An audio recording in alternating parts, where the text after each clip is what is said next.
Hello, Albsterz. Today we are going to be taking a look at the Mafia Definitive Edition hands-on gameplay preview. That is a mouthful to say.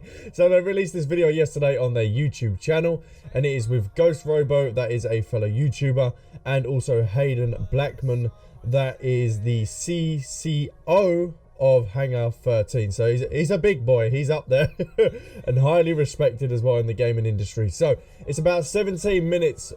This video is, and it's showing off apparently loads of stuff to do with the game. I don't know what, that's why we're going to be reacting to it.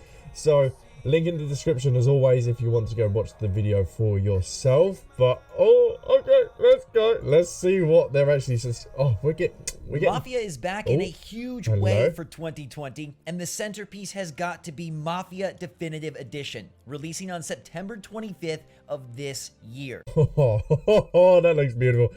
I'm going to turn subtitles on as well, just in case I'm jibber-jabbering over anything, but wow, look at it already. Look at it. Today, we're here with studio head and creative director Hayden Blackman to take a deep dive into what makes Mafia Definitive Edition so special.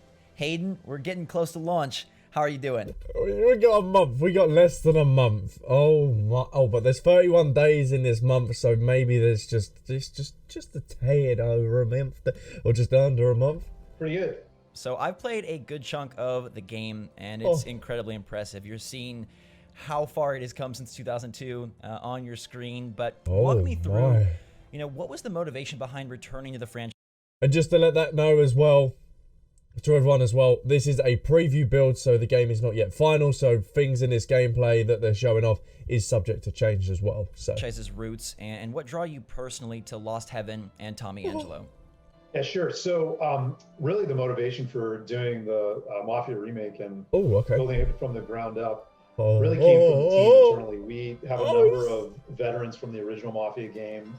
Some folks that worked on all three Mafia games. Oh, shit. And as we were ramping up an original IP internally at Hangar 13, we knew we had some cycles to work on something else, and a number of...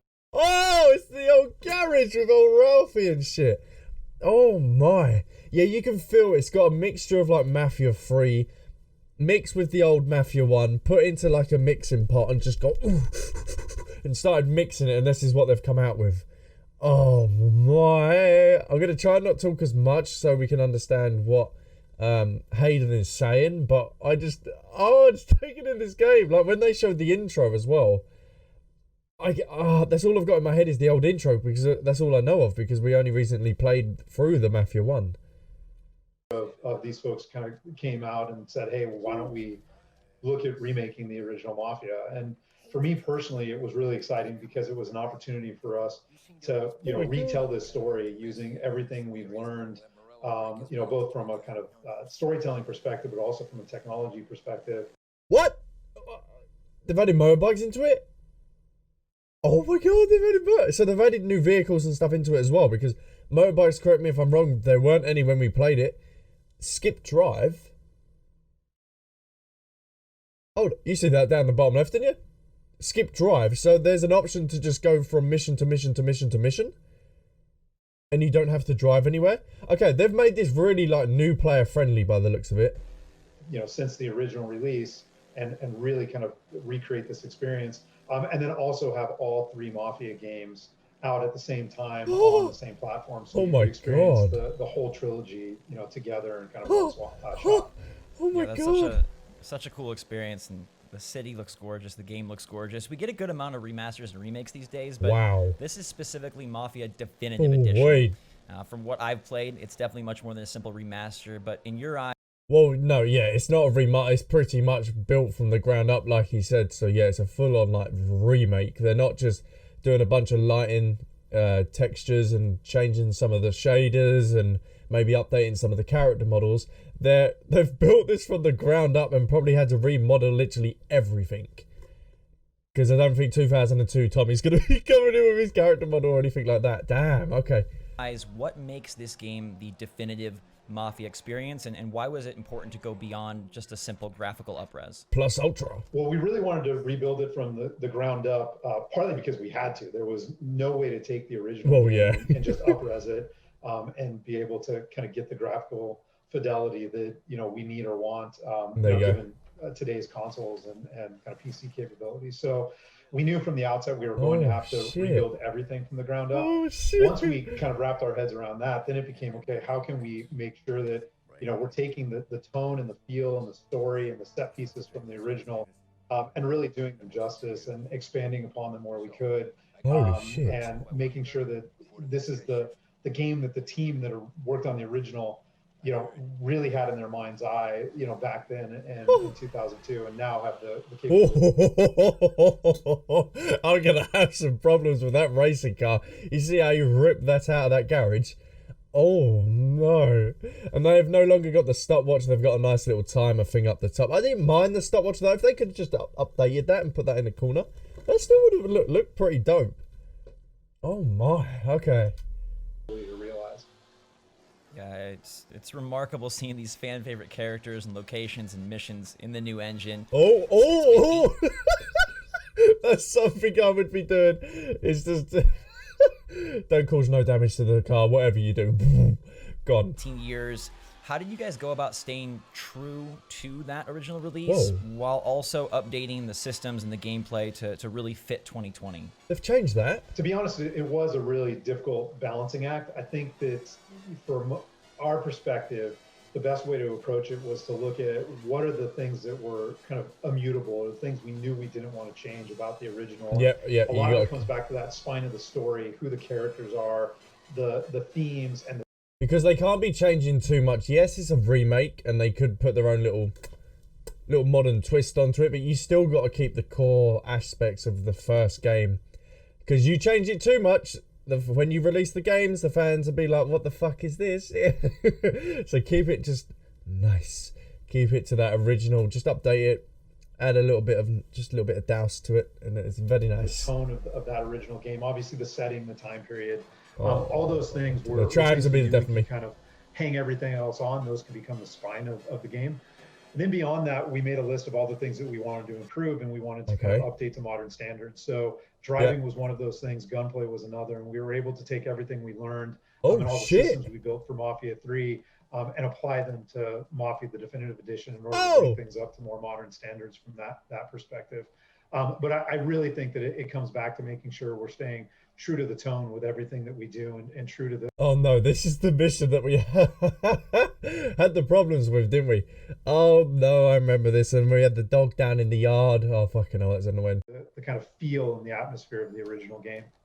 Yeah, we're seeing a little of that feel now as Tommy sneaks his way through, and the alligator. We had the alligator. I think that's probably that's cool. I was gonna say, is that were all these animals in the original version? Probably not. No. I think the intent with this, though, because it's an out of the way motel, the intent in the original version is that it did have kind of this more rustic feel. So there probably was some of this in the original. We can take cover. Oh shit! Oh shit! That's different. What? So you can holster your weapon. Okay, that's to put it away. Looks like you can have one pistol, one assault rifle, one melee weapon, and then your grenades and stuff. Okay, so they keep sticking to the standard where you can't actually have too much. So you're not like Mary Poppins fucking putting everything in your coat pocket and pulling out like an RPG and stuff like that. Okay, that's nice. That's cool. I wouldn't be surprised if, and again, the team does this all the time just because it's kind of fun. It doesn't take anything away, but it helps add some nice touches. But that stuffed alligator, I wouldn't be surprised if that was a prop from Mafia 3 that was kind of snuck in here. You know, you were heavily involved in the development of Mafia 3, obviously. This game's a totally different era, totally different type of Mafia. What were some of the things that you took from that development to build upon for this game? And were there any things that you had to make sure to avoid given the differences? Repetitiveness. Sorry, just repetitiveness. Obviously, I know they're making the remake, so they've already got the set missions, but don't repeat the same missions that you did in Mafia 3. Make it different. I know they had to make it rush and everything, but just don't make it repetitive. In the two time periods. Yeah, so as I mentioned, we did take the driving model and kind of our gunplay model from Mafia 3, but we adapted those for Mafia the Definitive Edition based on the time period. So from a driving model perspective, for example, we made a lot of adjustments to make sure that the cars feel like cars from the 1930s. Oh, you can dodge. Oh, that's fucking cool. Era. America. So that was one example. And then from a gunplay standpoint, that again was another balancing act for us, because we wanted to capture the sense that Tommy is a cab driver that kind of falls in with the mob, and over time does get better at kind of using his weapon, but that's really driven by the player getting better. That's in sharp contrast to Lincoln and Clay from Mafia 3, who's a trained soldier, and so just from the outset there's a very different vibe with combat. We wanted to make combat feel a little bit more lethal. In Mafia, the Definitive Edition, we wanted to make sure that I never thought of that, actually. When you first played the first Mafia, I forgot about that becomes a taxi driver, and he would never have a gun, would he? And wouldn't know how to shoot and stuff. Oh, that's you were cool. Thinking about when you were using cover, when you're reloading, when you're blind firing.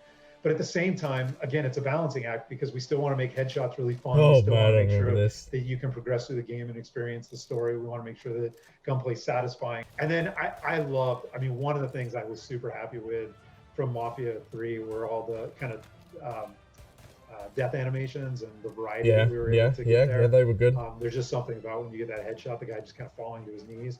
So we were able to take a lot of those things and apply them here too. So, and you still have those very vicious finishing moves. Tommy he may not be a soldier, but he still gets a little wild when it comes to that. He does have whoa.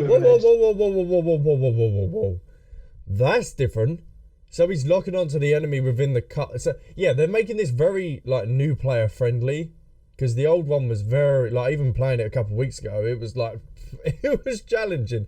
I know they have a difficulty called the classic mode, and I will be playing that just to give me my full Mafia 1 experience. But that's quite cool. That little lock on and then that's nice. And I think you can also, and again, that was one of the big learnings from Mafia 3. Those finishing moves are fun, and they're a great payoff.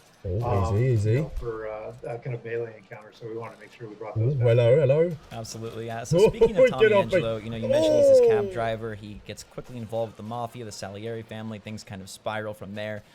To you, what makes Tommy a great mobster, and why is his tale so relatable and compelling? So I think it all starts with him being, hopefully a compelling character. And for me, one of the things that drew me into the story originally was the opening of the game, which again, this isn't really giving anything away. When you first meet Tommy, he's actually waiting in a diner for a detective, and you realize that he's going to basically try and make a deal with this detective to essentially sell out the mob in order to protect his family. And I think you can barrel roll out the cars. Yes, please. Yes, please. That's probably not going to end well, but fucking hell. That desire to protect your family, protect your loved ones is something that most people can relate to. It's a very primal goal. But Tommy's torn about it because he knows what it means in terms of kind of betraying the mob. So I think from the outset, again, he's a relatable character. You can kind of understand him. Here, we can kind of see a moment of Tommy talking with Norman. And then from there, we kind of flash back, and you see Tommy kind of almost falling in with the mob by accident, and he gets kind of enticed by the mob, and he gets drawn in by, kind of these two guys that become his best friends, and by Salieri, the crime boss, who is more like a paternal figure, at least initially, than your traditional, I'm going to crack everybody's skulls with a baseball bat mob boss. So, which I think, again, is kind of relatable. We all want to kind of live that good life, and it would be fun to hang out with your friends and, play around on the edges of kind of the law. Tommy looks so, like, the character model looks so different. Oh my, no, I just can't wait to play this. But Tommy realizes, as things progress, that there is a dark side to this, and that, he may be in over his head, which I also think is relatable and is a compelling story. He knows that throughout. The other thing you'll notice is that we're building a kind of a Mafia world here too. So as players go throughout the world, they'll recognize some brands and some signage. We have the Big Break cigarettes, which God, Mafia 3 as well. And so there's things like that I think are nice little callbacks. One of my favorite things in the game are the look at Luigi. Are we still going to be able to talk to Salieri and Luigi, do you think, with like little cutscene, little dialogue after each cutscene? Collectibles. So we have cigarette cards that you can collect. Those are so cool. Shit. So they're like baseball cards, but they reveal the kind of identity and backstory of a mobster from the Mafia franchise. So they're not all you know, just related to Mafia 1, although, you know, several are. There are others that you can find as you go throughout the game that give you greater insight into other characters that build the franchise and characters that are maybe only referenced in passing. I think that's really fun. Then well, if you played Mafia 3 first and now you're going back to Definitive Edition to see that the universe is interconnected in that way. Yeah, it's all cohesive, and there's characters that again that's fucking cool. Were originally referenced in Mafia 1 or 2, and then they kind of get called back again. Oh, there's that fucking new characters now that we created in Mafia 3 that we can actually reference now in Mafia 1 because of, you know, because we're remaking it. So right. That's it's super exciting from that standpoint. Yeah, I love that the game starts with, you know, the scenes, the intimate moments with the detective, and you kind of get to really recognize, wow, these characters look so much better. The game has taken leaps since the original version. I went back and actually watched the gameplay side by side, and it's insane. You guys went and found an all-new cast. You re-recorded the entire VO. Oh, so Ghost Robo hasn't actually played the original. Ghost Robo, play the original. Play the original. It's so good. It is so good. Like, just seeing the comparison in graphics. You won't get that feeling. Because that's what I was thinking. I was like, oh, should I just play the Definitive Edition? But when people were saying, just play the classic, play the classic, play the classic. Oh, Ghost Robo, play the classic, please. You even added some dialogue. You mocapped all the actors. As both a developer and a writer, how does this new level of expressiveness affect the storyline and kind of the impact that the characters and the plot has on the player? Well, I think it's incredibly liberating as a developer. I mean, we're able to basically tell the story with more nuance than maybe we could in the past. We're able to convey things, you know, without using dialogue. You know, you can use a look or a gesture or body language to convey something. Oh shit! We can do a lot more with subtext. You know, the characters don't always have to say what they mean. You know, they can say something you got the cops. Voice or through their expression. You get kind of a sense. Oh no! Do you think they're going to be as aggressive as? Oh no! Maybe, you know, they're not saying the whole truth, or you have to read between the lines a little bit. So from that standpoint, I think, you know, it's really freeing for us and allows us to do a lot more than we were able to do in the past. And then, you know, from an art standpoint and a technology standpoint, being able to build a really immersive city that has a lot of atmosphere. Yeah, this looks fucking unreal. It's filled with things like fog and really dramatic lighting, with, you know, kind of audio all around you in order to really capture the sense of a living city. I think is also, you know, one way we can kind of tell the story of the player's experience. And then lastly, you know, oh my God, the original obviously had a ton of memorable moments, and all of those are delivered. The campaign election, election day, sorry, the races. Oh, there's so many. It's for people that haven't played the classic, please go play the classic. But there is so many memorable missions. Big mantras and big marching orders for the team was every mission needed a big kind of memorable set piece. That doesn't mean a big over-the-top moment necessarily, but something that you take away from every mission that you're never going to forget. Yeah. And we were able to really deliver on those, I think, again, because of all the advances and kind of just even how we build games and the technology. Oh, Frank! In the original, Norman is waiting for Tommy in the bar. We switched that because we felt like Tommy's a mobster on the run. Oh, really? He's going to get to the diner early. He's going to sit with his back, you know, as close to a wall as he can and keep his eye on the door, right? So, and that's stuff that we learned from doing research. Interesting. You know, into the mob on Mafia 3. You always want to have a clear look at the door. And if Tommy's being hunted, he definitely. Oh, that's so fucking, like, them little details are so cool. Like, for any mobsters or anything that end up playing, if they ever did play a Mafia game, they could probably respect it and be like, okay, yeah, they've got this actually correct. Definitely would do that. So he was the one that reached out to Norman and set up the meet. He'd get there first. So we made some tweaks like that. We changed, you know, kind of which information, like in those conversations, who knows what, you know, there's things that Norman knows that Tommy doesn't, and vice versa. And some of those are slightly different just because of the flow of kind of the conversations. This sequence, you know, underwent a lot of work, mostly just because, you know, we wanted to make sure that a lot of the characters were represented, and there's some nice little story beats here as you go and you talk to various characters and you're kind of reminded of their role in the story. And I'm hoping in the Mafia 1 remake that we do get to see more of Tommy's family. I don't want to say it just in case of spoilers, but I do want to say hopefully we get to see his family a lot more, because you don't really in the classic. Their relationship to Tommy. but we wanted this to be a little bit celebratory. But even here, there's a moment where, you know, you don't really get the sense that Sam's kind of a ladies' man in the original, but it was supposed to be part of his character. So, you know, just even adding bits like that, just little moments where we can help develop the characters. It's something that was very difficult to do in 2002. We can do a lot more of now. I think this is my favorite scene in the bit of the chunk that I played. Just like the way the skybox and the lighting hits, like it's just such a beautiful moment. Oh my god! Yeah. So you didn't get to walk around in the classic with the races. You literally just got there, done all your bits that you needed to do, and then the race start the next day. So the fact that we can get the sense of the atmosphere, you can probably take in like the racing. Oh, that's so cool.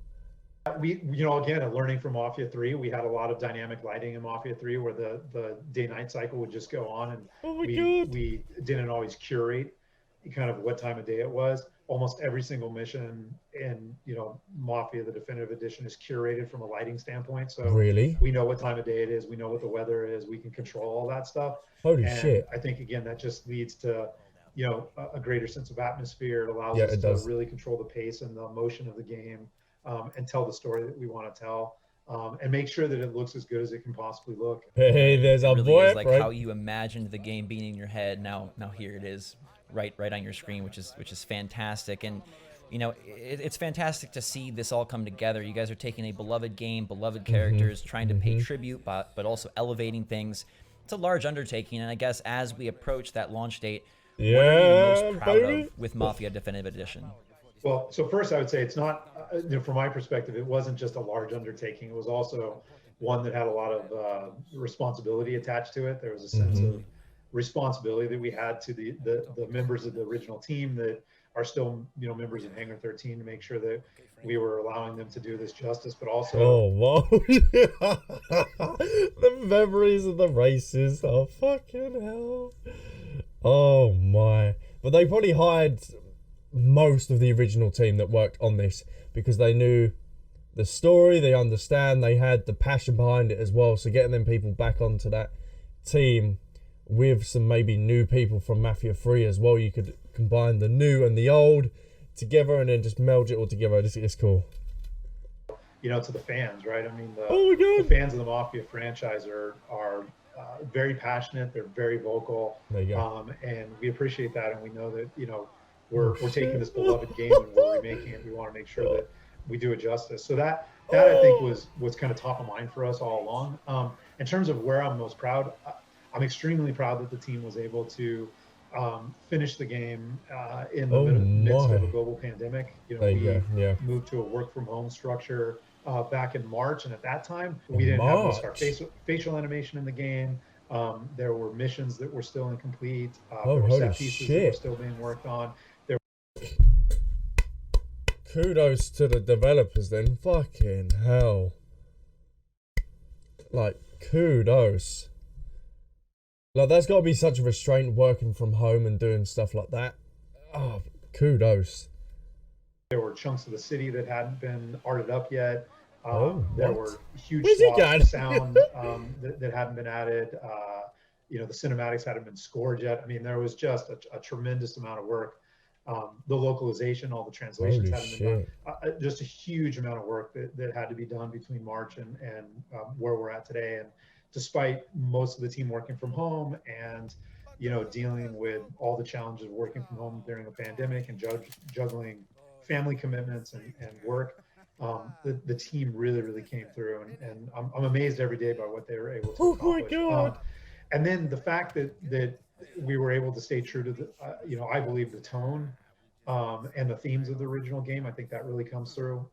So I'm proud of that. And I'm proud of all the little touches and details we've been able to add.